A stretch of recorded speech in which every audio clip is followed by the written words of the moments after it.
So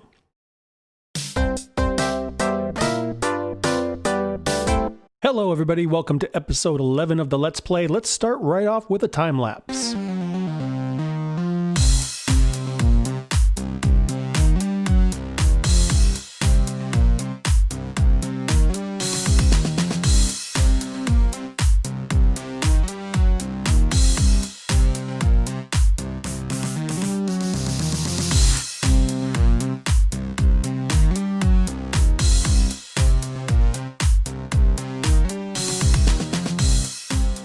Oh boy, that's right. We are well on our way to adding a second floor to the base here. So like I was saying, I wanted to leave a little bit of a gap here, and this gap is going to house a super smelter. Not the biggest super smelter you've ever seen, but super nonetheless. And then this up here is the actual second floor. And I've started laying out where things are going to go and putting stuff together, and this is going to be our storage room. Today, I want to get this laid out, and the other thing I want to do is I think I want to come up with some sort of elevator system to get up here so I don't have to keep climbing up and down scaffolding. I love scaffolding, but it's just not, you know, posh. All right. So this is basically what the storage room is going to look like. Yeah, I decided to use barrels because I think they're really nice and cool looking.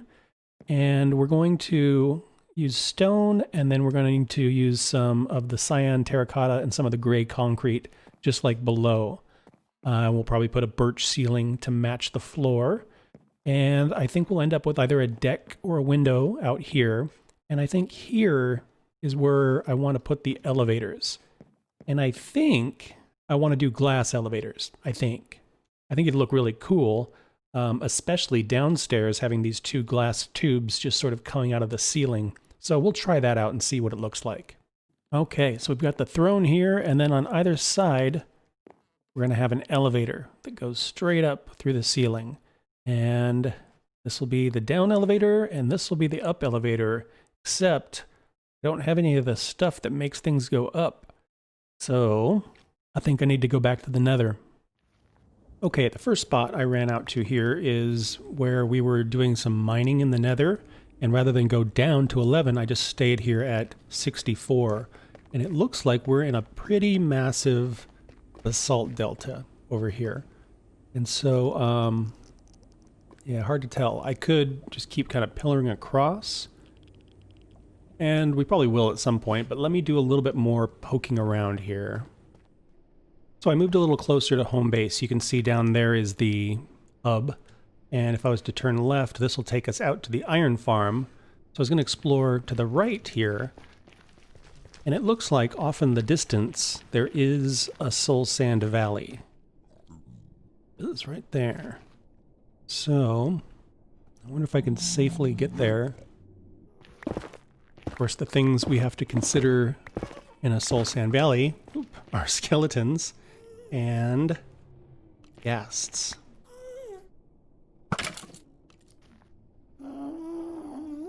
I hear him. I don't see him. Oh, very nice. All right, well, I think I'm just going to try and grab as much of this stuff as I can while I'm here.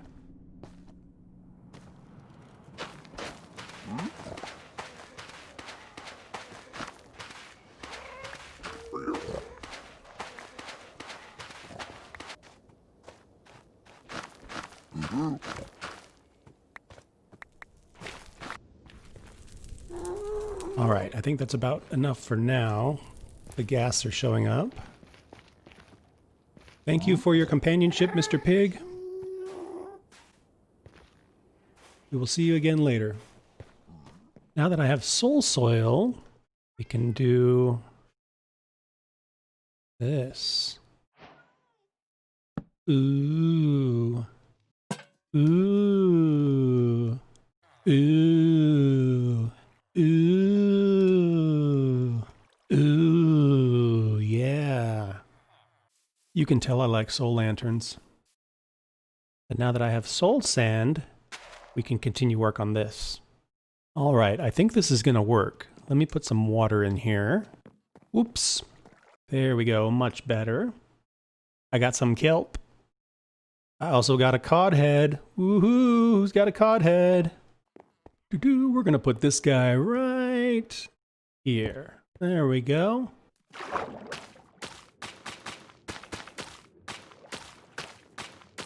All right, break the kelp. Then we replace the dirt with the soul sand. We should have a bubble elevator. Definitely do. Fantastic. So the up part works. Now we just need to do the down part.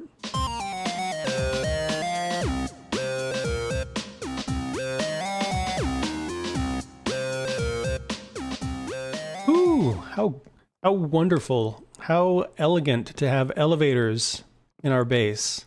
We truly are the fortunate ones. Well, I think it's time to make a super smelter. So as far as super smelters go, ours is going to be a better than average smelter. It's going to be 16 furnaces long, and I think it's going to be way more than sufficient for our needs.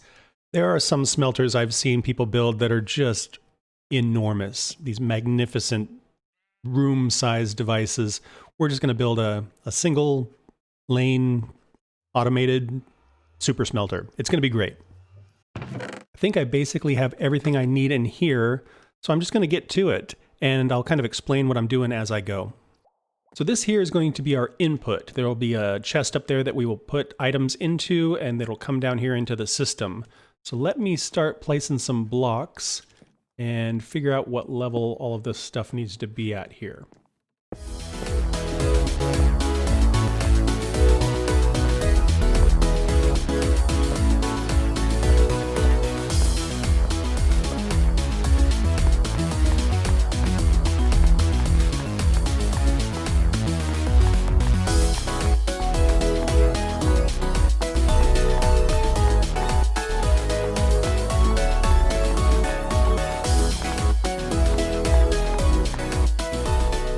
All right, so basically we have 16 furnaces, and each furnace has a hopper running into the top, and a hopper running into the side, and a hopper running out of the bottom.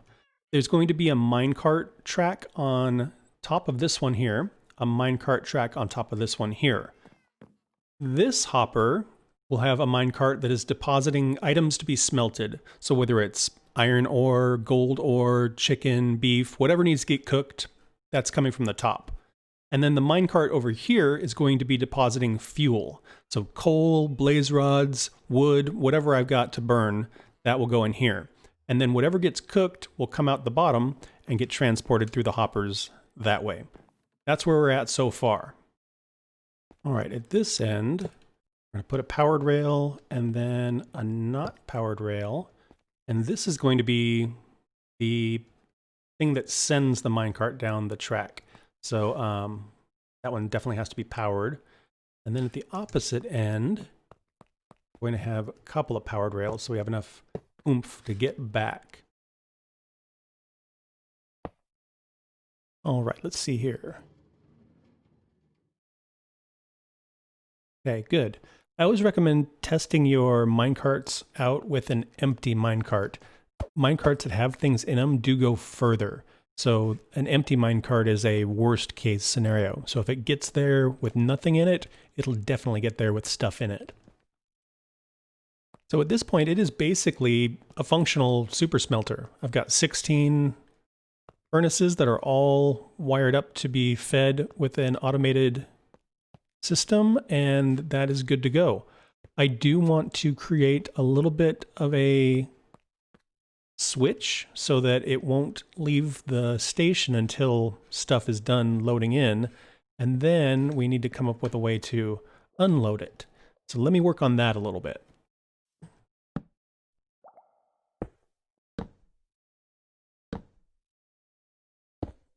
Okay, so what I've got here is just a comparator looking at this hopper right here.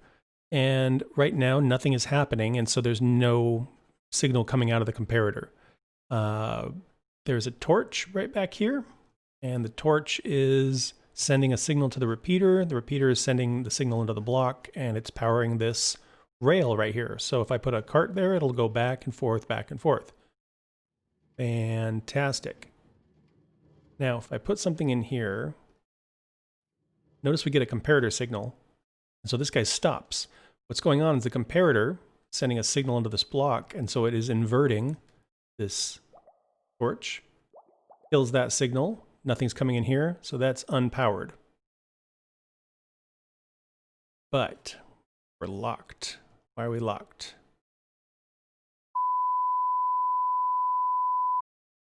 Very important step. We need to put a minecart with a chest.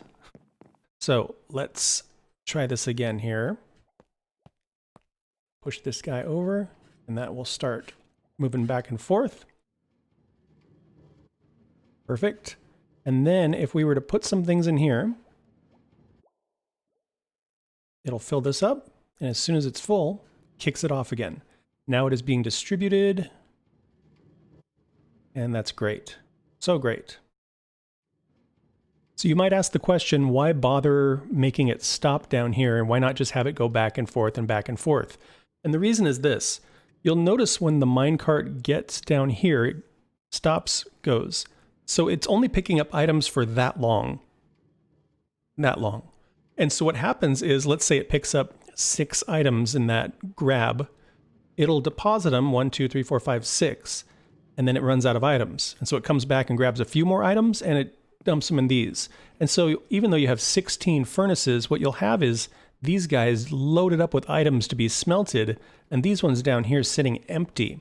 And so if you make the minecart stop, get a full load of items, it'll then disperse them evenly between the smelters, and you'll get the fastest turnaround. Hopefully that makes sense. There are more elaborate systems than even this. There are some that will, wait here until it is loaded unless you are completely full, then take off anyway. Like really smart logic that you can add to this sort of a system. I like this one because it's pretty easy to build and it doesn't take up a ton of room. And as long as I don't put more than 1 chest worth of stuff in here, it works fine. What would happen is if I put 2 chests worth of stuff, the minecart with the chest would fill up, but there would still be stuff in this hopper, and so the comparator would never kick the signal over, and it would just be frozen. So as long as you don't put in more than 1 chest's worth of stuff, which, to be frank, is quite a lot of stuff, this works fantastic. And it works good enough for items, so I should probably try and see if I can do this for the fuel as well. All right, so I've got it wired up here. Interesting problem. If I would have put the torch on the back here, this torch would have powered that redstone there, and this system would be on all the time. So what I did is, instead of taking the torch out the back, I moved the torch over to the side and then put the redstone over here.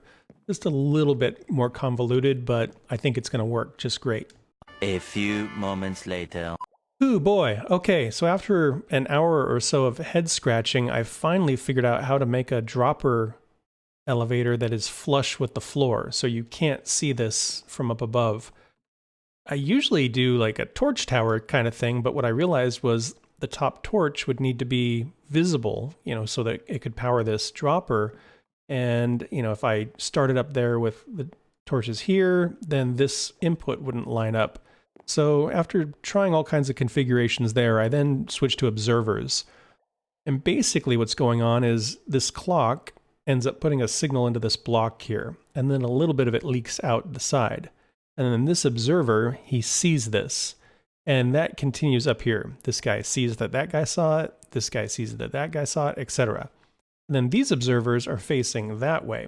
So this guy sees him, this guy sees him, and every time something changes, like I saw that, then the next guy changes.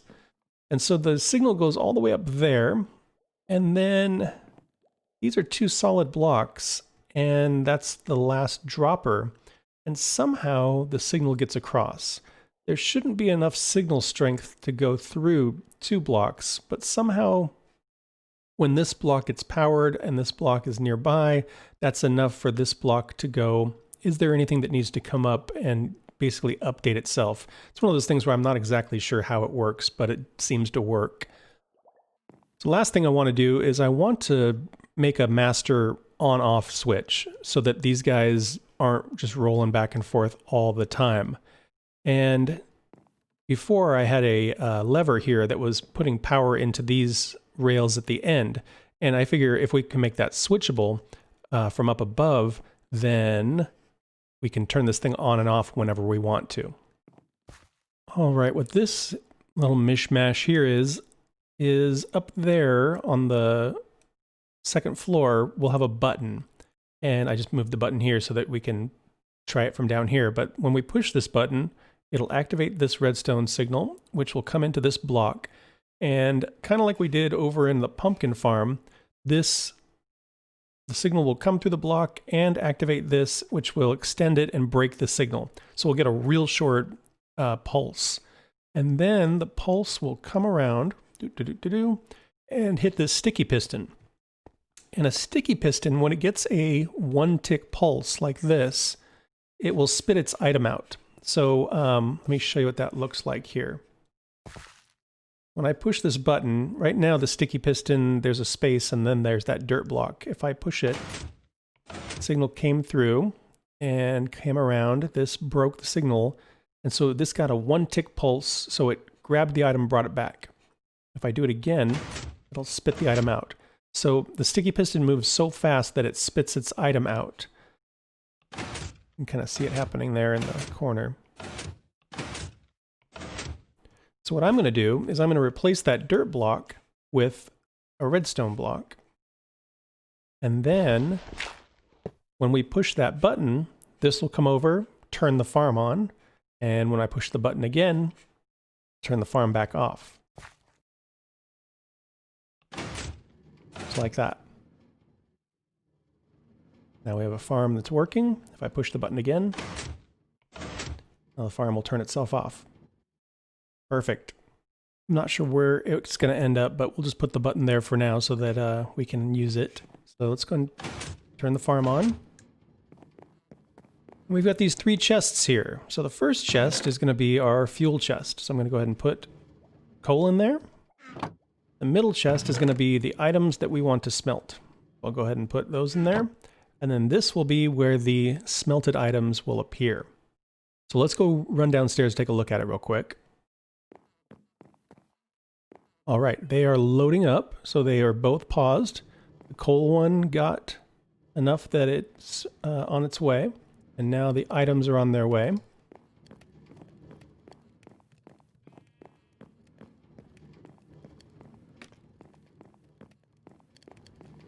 And it looks like all of the smelters are kicking on. This guy's already starting to unload items that are smelted.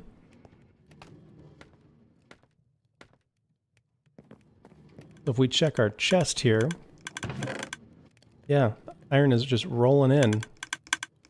So we put a whole stack in there.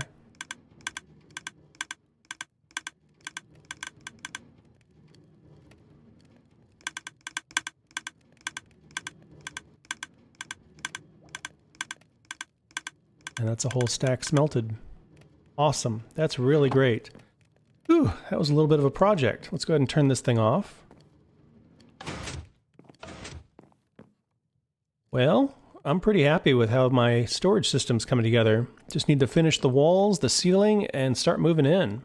Well, that's it for this week. Let me know if you have any questions about anything that I built, or if you want to see more detail. I'm happy to do a tutorial video or something like that. I know I glazed over a lot of information just, for the sake of time, but there was some pretty cool stuff in this episode. Thank you so much for watching. I hope you had fun. Please like and subscribe if you want to follow along on the adventure, and I hope to see you guys in the next one. Bye-bye.